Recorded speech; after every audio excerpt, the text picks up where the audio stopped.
hello everyone मोर अन्य eighty mini ब्लगले आपनलोকক स्वागतम जनाइছো আৰু এয়া মই आपनलोকক দেখাইছো কেদাৰনাথৰ মৰ্নিং ভিউ ইমান ভিৰ হৈ আছে ইয়াত সবে দৰ্শন কৰিবলৈ কাৰণে ইয়াত ৰখি আছে বহুত ভিৰ মন্দিৰৰ ওচৰত পুৰা প্ৰসাদ দি আছে মন্দিৰ দৰ্শন কৰিবলৈ এতিয়া খুব বেছি ছটামান বাজি আছে আৰু এয়া প্ৰসাদ লৈ ল'লোঁ দৰ্শন কৰিবলৈ কাৰণে আৰু পৰিৱেশ ইমানে ধুনীয়া হৈ আছে আৰু গ্লেচিয়াৰটো দেখি পাইছোঁ আজি ৰ'দ দিছে তো ইমান ধুনীয়াকৈ দেখি পাইছোঁ আপোনালোকক দেখাম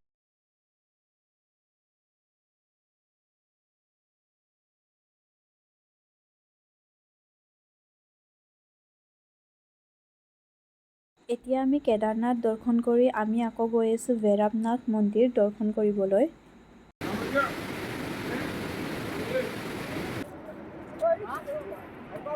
এয়া আমি আহি পালোঁ ভৈৰৱনাথ মন্দিৰ আৰু ইয়াত যিহেতু কোৱা হয় যে যদি কেদাৰনাথ আহি ভৈৰৱনাথ মন্দিৰত নাহে দেন আমাৰ দৰ্শনবোৰ আধৰুৱা হয় বুলি কয় তো আমিনো কিয় আধৰুৱা কৰোঁ হয় নাই সেইকাৰণে আমিও আহি পাই গ'লোহি ইয়াত আমি সবে ইয়াত এতিয়া সেৱা কৰি ল'লোঁ সেৱা কৰি মেলি আমি আকৌ ঘূৰি গৈ আছোঁ তললৈ কাৰণ আমি ওপৰত উঠি আহিছিলোঁ এয়া আমি এতিয়া খাব লৈছোঁ প্ৰসাদ ভাণ্ডাৰা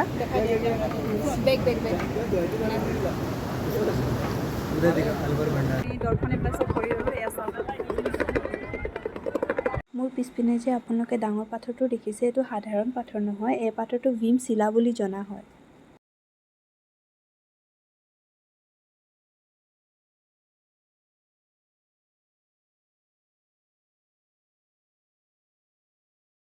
এয়া আমি মন্দিৰৰ আশে পাশে গৈ মেলি চালোঁ অলপ এক্সপ্ল'ৰ কৰিলোঁ মন্দিৰটো